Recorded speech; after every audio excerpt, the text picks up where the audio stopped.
Olá pessoal, tudo bem? Aqui é o professor Supermalva. Vamos aí para mais uma videoaula, mas antes de mais nada, vamos para o nosso ritual padrão. Se inscreve no canal, dá aquele like positivo, não custa nada e ajuda bastante o canal a crescer e desenvolver. Ajuda também nossos queridos colegas concurseiros aí localizarem as videoaulas com maior facilidade para auxiliar nos seus estudos também. Não custa nada e ajuda bastante. Então se inscreve no canal, dá aquele like positivo e vem contigo. Pessoal, vamos aqui refazer, na verdade, olha, eu estou refazendo uma aula que eu já fiz aí, deu 3 partes, né? Eu fiz uma aula aí dividida em 3 partes, só que foi uma aula mais abrangente, mais focada no livro em geral. E agora, que é o livro Educação Escolar, Políticas, Estrutura e Organização, do José Carlos Libânio, do João Ferreira de Oliveira e da Mirza Seabra Toshi.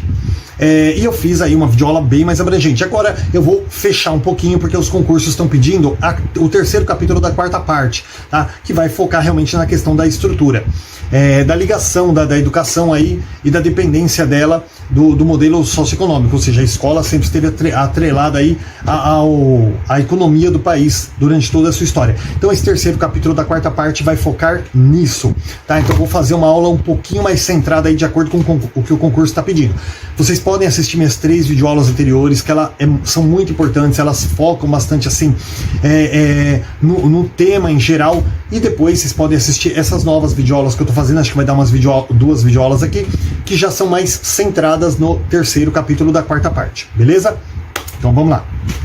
Gente, a história da estrutura e da organização do ensino no Brasil, ela reflete as condições socioeconômicas do país, mas revela, sobretudo, o panorama político de determinados períodos históricos. Ou seja, pessoal, a educação ela está diretamente ligada à estrutura econômica do nosso país. Então, de acordo com o que estava a economia do nosso país em determinado período, a educação tinha que se voltar para aquilo. A educação nada mais era do que o quê? Uma ferramenta para se adequar às necessidades da economia brasileira, tá? Então a educação nunca foi vista ali como algo importante, algo que forma o cidadão, algo que forma as pessoas que vão viver nesse planeta. Não, de forma nenhuma. A educação ela é uma mera ferramenta a se adequar às necessidades da economia, das empresas, das indústrias, do comércio, beleza? Então no decorrer de todo o tempo a educação aqui no Brasil, todos esses séculos, a educação nada mais foi do que uma mera ferramenta de controle, beleza? Aliás, ferramenta de controle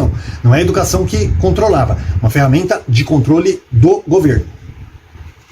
A partir da década de 80, por exemplo, o panorama socioeconômico brasileiro, ele indicava uma tendência neoconservadora para minimização do Estado, que se afastava do seu papel provedor de serviços públicos como saúde e educação. Então, assim, o Estado ele passou a negligenciar serviços públicos, como a saúde, a educação, por exemplo. Então vamos focar aqui na educação. Então assim, ele começou a negligenciar, porque, gente, era uma coisa que custava dinheiro. Você tinha que, para você trabalhar uma educação de qualidade, você precisa investir muito.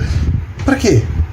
Educação não serve para nada. Quem assistiu o filme Dois Filhos de Francisco, que conta a história do Zezé de Camargo e Luciano, tem uma cena lá do Lima Duarte, que ele chegava para a filha, né, o genro ia lá, quebrava um cômodo e ia na cidade falar com o prefeito: olha, eu preciso de uma escola, tem muita criança na roça, não dá para trazer. E aí o sogro dele, que era interpretado pelo Lima Duarte, falava assim: escola para quê? Fez virar vagabundo?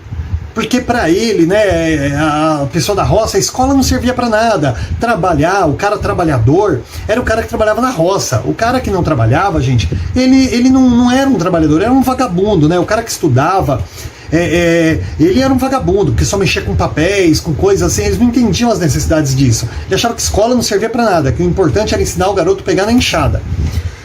E assim, na década de 80...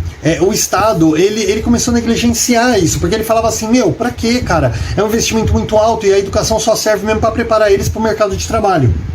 Já na década de 90, esse modelo, ele se instalou, e ainda na primeira década dos anos 2000, aí, na primeira década do século XXI, ainda não foi superado esse modelo de que a escola ela só serve para atender as necessidades não da sociedade enquanto povo, mas da sociedade capitalista.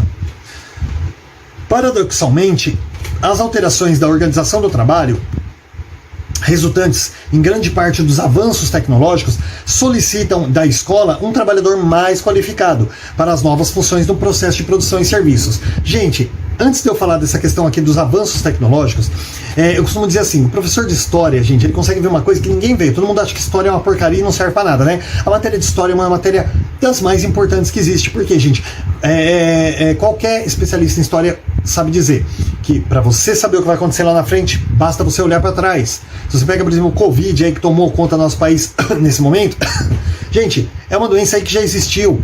E mais do que ela, existiram outras pandemias muito piores. A gente tá falando aí, pô, eu tô quase um ano aqui parado, puxa vida, não sei o quê. Gente, a peste negra, por exemplo, durou 7 anos. A gripe espanhola, se não me engano, 3 anos. Né? Ou foi o contrário, não me lembro, mas acho que foi a peste negra que durou 7 anos, dizimou aí quase 1/3 do mundo. Então, assim, já houve outras pandemias, como que foi superado, como que foi feito. Então, para você saber o que vai acontecer na frente, como que a gente tem que proceder, basta olhar para trás, tá bom? E assim, essa questão dos avanços tecnológicos. Gente, quando houve, a gente vai falar isso um pouquinho mais para frente ali, quando houve a queda da Bolsa de Nova York, o Brasil era o maior exportador de café do planeta, gente. Parecia que só nascia café aqui no Brasil. E com a queda da Bolsa de Nova York, a gente só agravou demais o mercado cafeeiro. E aí o que aconteceu? O Brasil, ele também importava coisas. E aí os governo olhou e falou, nós estamos ferrados, cara, se a gente for ficar importando agora com a queda da Bolsa, nós vamos pagar uma taxação absurda e tal. Mas só fazer o quê? Vamos trazer as empresas para cá. Ai, que lindo, foi maravilhoso, né? Olha, gente, nas aulas anteriores que eu fiz, as 3 aulas que eu fiz sobre essa temática aqui, eu falei muito sobre a Gurgel, que é um único exemplo aí de diversas que teve no Brasil, de uma empresa brasileira, gente, que tinha uma tecnologia fantástica e que foi engolida pelas multinacionais, porque o Brasil parou de investir, de abrir investimentos para empresas brasileiras. Por quê? Porque ele achava que aquilo que estava lá fora era melhor. E aí, com essa entrada das multinacionais aqui no nosso país, por exemplo, quem sofreu foram as empresas brasileiras. Tá?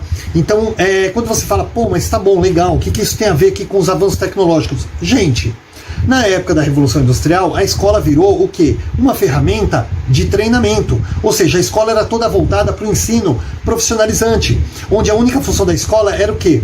Era preparar o jovem para trabalhar lá no torno, para fazer datilografia, para fazer secretariado e tantas outras coisas, mecânico de manutenção e aquelas coisas, para atender os interesses da indústria, porque a multinacional chegou para cá, ela não podia trazer os funcionários, então ela tinha que empregar o povo brasileiro. Então a escola serviu como que um curso de treinamento profissionalizante, entre outras situações aí, em outras épocas, que a escola também tomou outras proporções.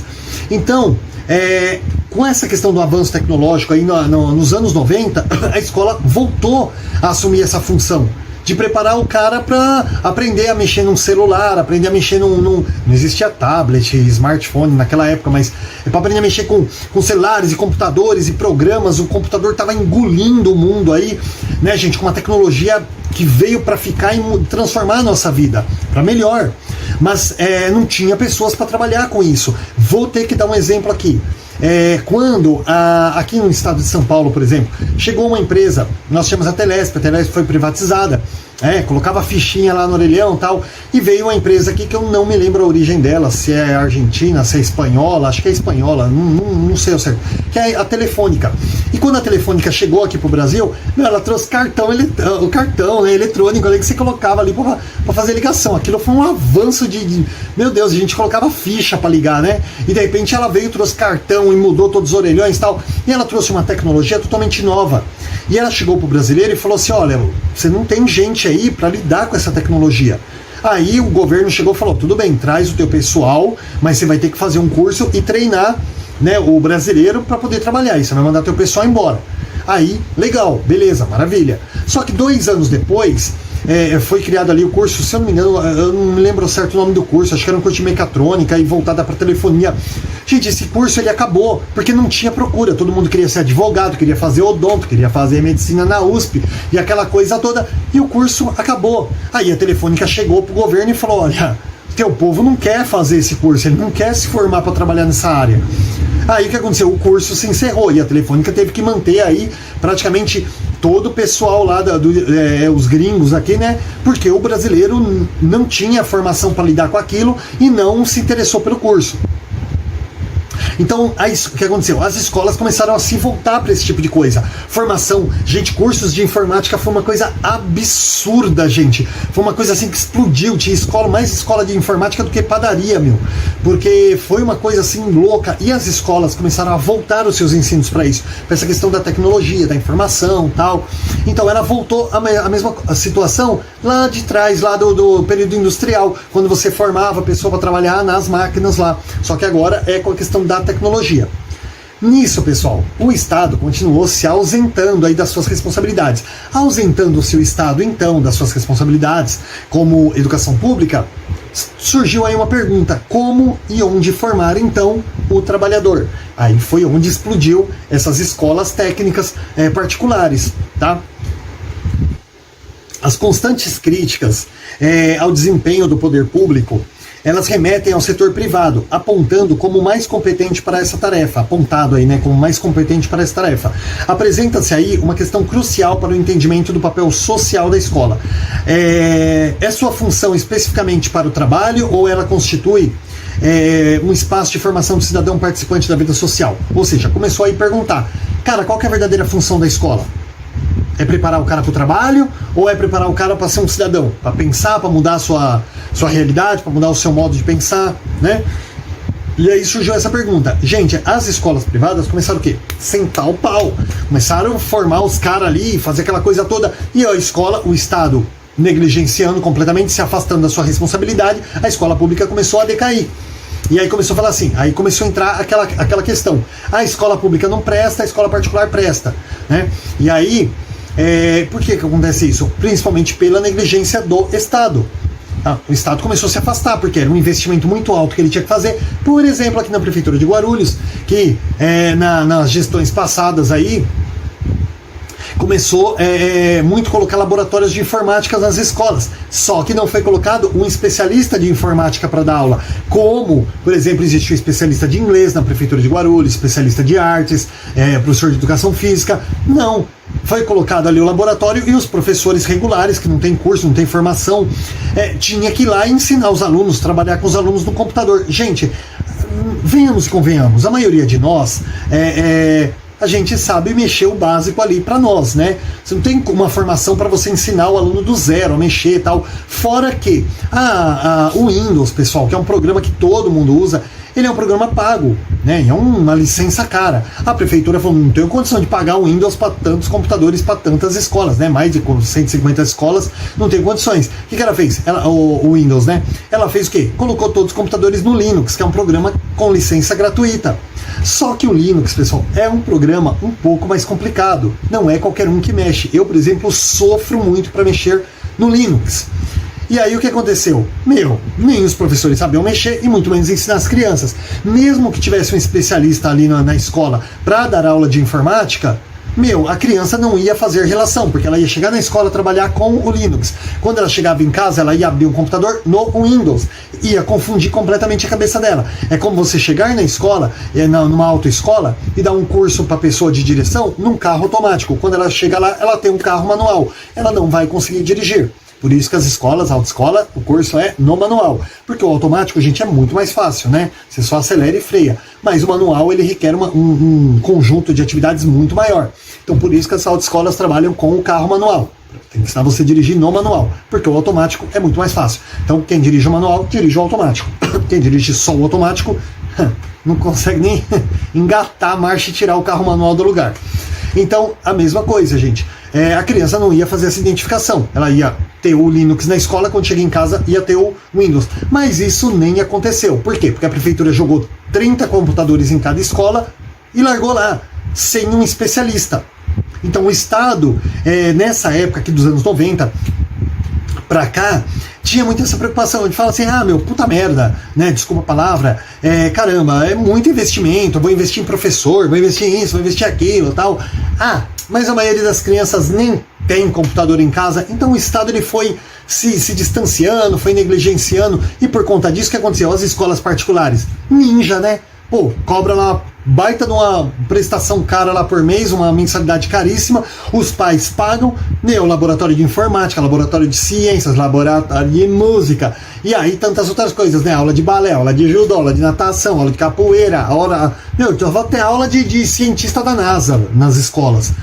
E por quê? Porque cobra uma mensalidade absurda, então ela tem dinheiro para investir naquilo. A escola pública, o Estado, que deveria investir, negligencia, a escola pública virou o quê? A sucata da educação. Beleza? O teórico Hayek, ele é considerado aí o pai do neoliberalismo, ele contrapõe-se à ingerência estatal da educação. Sua referência, porém, pessoal, são os países em que a educação básica ela já foi universalizada e as condições sociais são bem mais favoráveis em relação de anterior consolidação do Estado e de bem-estar social. Mas como pensar, pessoal, a atuação do Estado no Brasil, né?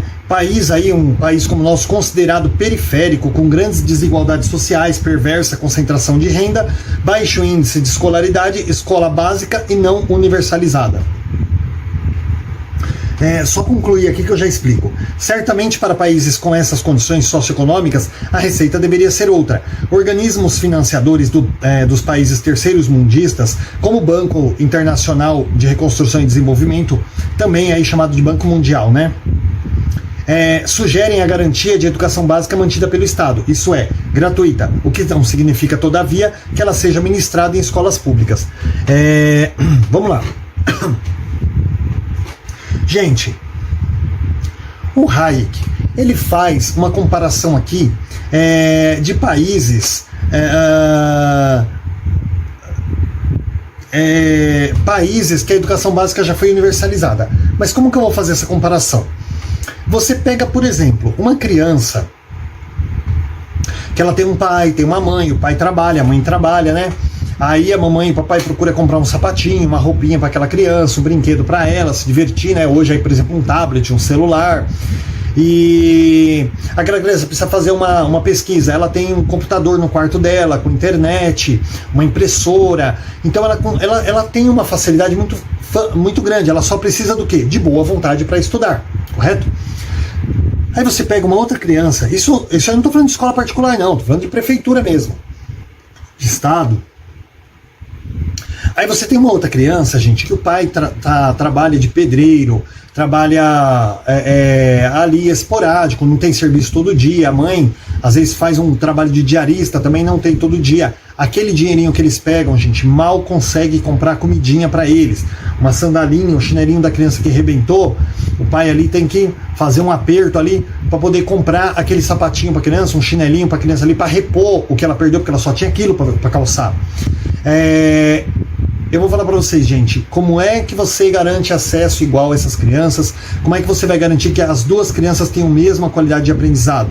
Tá? Você vai chegar lá, colocar as duas crianças, mas as duas têm vaga na escola, as duas estudam na mesma escola, as duas recebem o mesmo material da escola, tá, gente? Só que aquela criança que ela tem tudo dentro de casa certinho, bonitinho, ela sai de casa com um cafezinho tomado, aí chega na escola, às vezes tem lá uma bolachinha, um leitinho, ela vai, toma lá, bonitinho e tal, só que ela tem uma vida toda despreocupada, toda maravilhosa, ela dormiu, ela acordou, tomou um banho, vestiu a roupa dela e foi pra escola. Tem aquela outra, que ela chega na escola com a única preocupação de comer, porque em casa não tem um alimento, então ela já chega lá com a preocupação, que hora é a hora do café? Então ela já não consegue prestar atenção na primeira roda de conversa que é trabalhado no começo da aula. Por quê? Porque ela está preocupada com a hora do café. Chegou lá, tomou o café, gente, quer comer, muitas vezes não tem aquela repetição, aquela coisa, e a criança fica pensando, meu Deus, não comi o suficiente. E agora? Vai para a sala de aula e fica preocupada. Puxa vida, que hora vai ser a hora do almoço? Porque eu preciso comer, porque em casa eu não vou poder comer. Né? Não tem comidinha ali suficiente. Então a criança ela vem dessa preocupação. Poxa, meu papai estava chorando ontem, minha mamãe estava chorando ontem, parece que não tem um dinheirinho para pagar uma conta de luz. Será que nós vamos chegar em casa, não vamos poder assistir uma TV? Será que nós vamos chegar em casa, não vai poder tomar um banho quente? Porque não tem vão cortar nossa luz, nós vamos ficar sem luz. Então a criança que ela tem uma vida de dificuldades, gente, ela aprende a amadurecer muito cedo.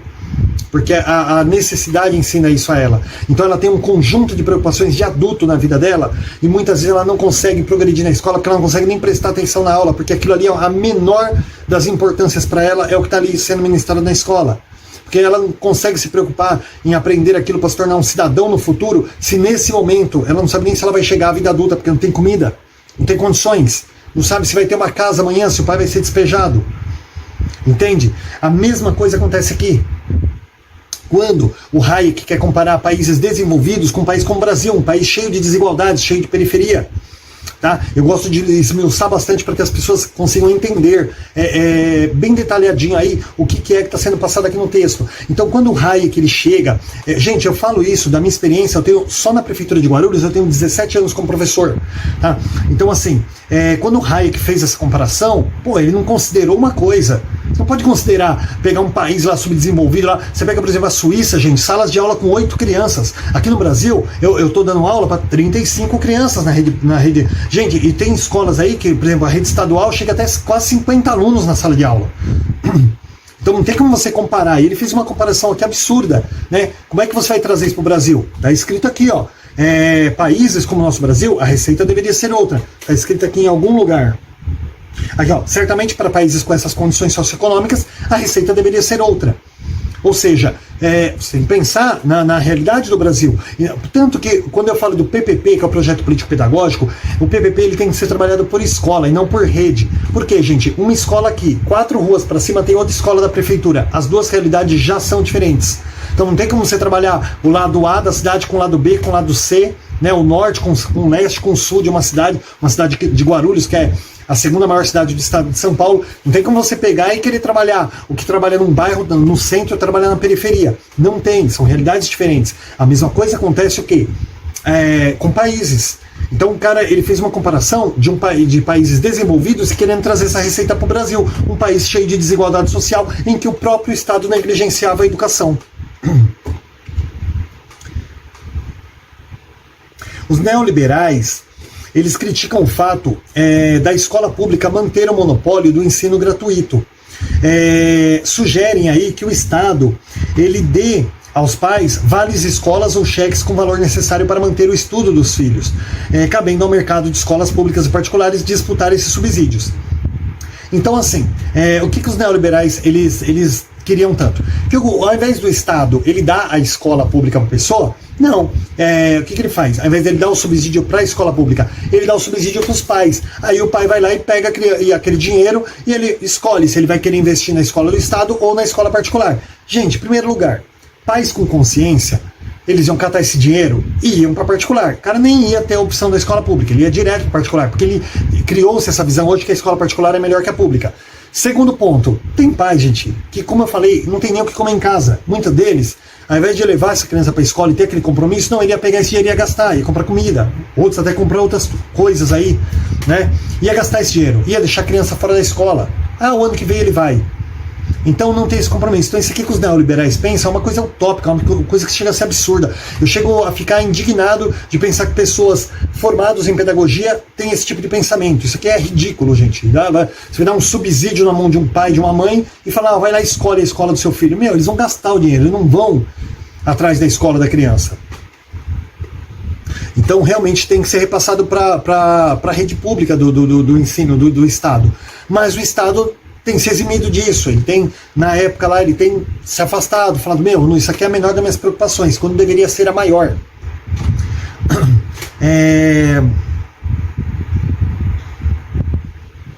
Os neoliberais eles acreditavam que isso seria a política da livre escolha, onde a pessoa, o ensino público, ele não seria necessariamente vinculado à escola pública, mas seria o quê? O que é o ensino público? Eu recebo a verba, posso meu filho estudar no particular, mas é um ensino público, porque eu estou recebendo o valor, eu não estou gastando no meu bolso. Mas isso aqui, gente, é uma coisa extremamente utópica.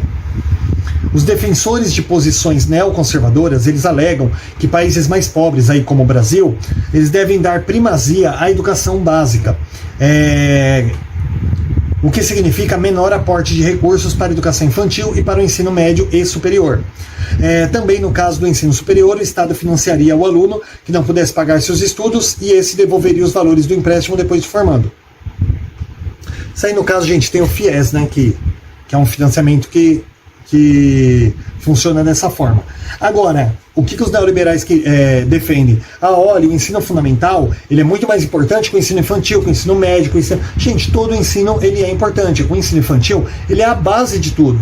Todo mundo acha assim, porque o ensino infantil só fica brincando. Gente, a socialização e a brincadeira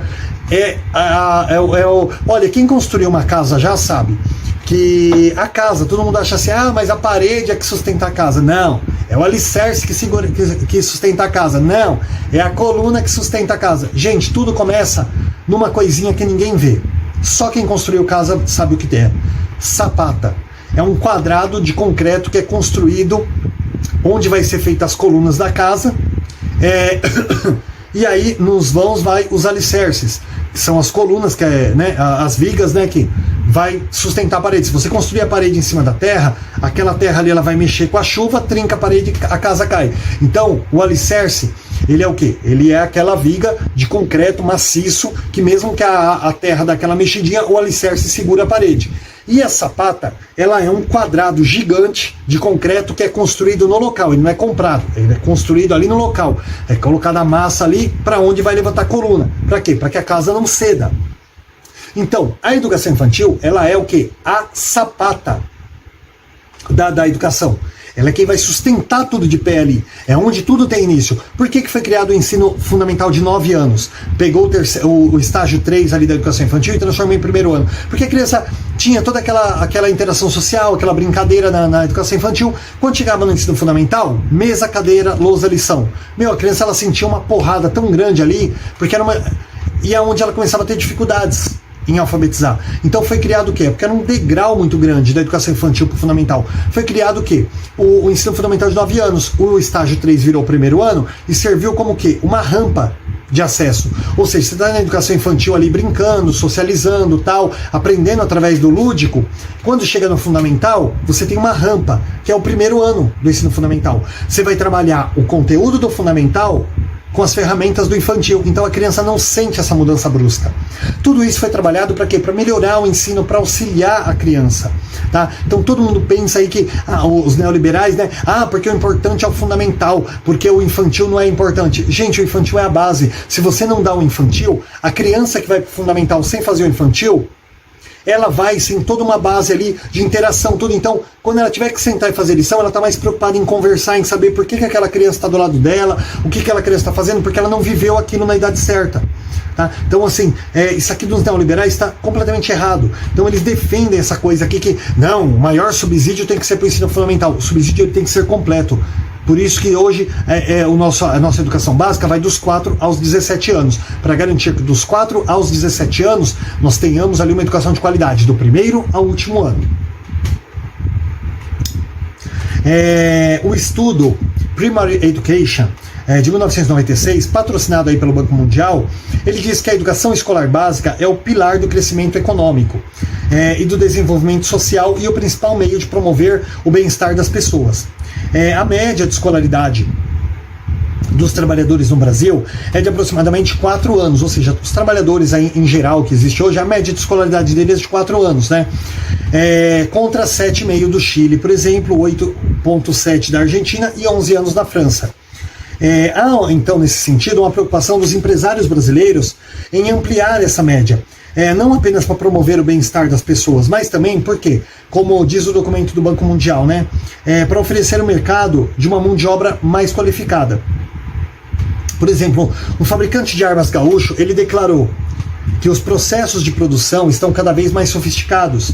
E ele falou assim, não podemos deixar equipamentos de 500 mil, 1 milhão de reais, de dólares, nas mãos de pessoas, operários sem qualificação. Por quê? Porque aquele operário não vai saber operar aquilo, vai quebrar aquela máquina. Uma máquina que custou caro.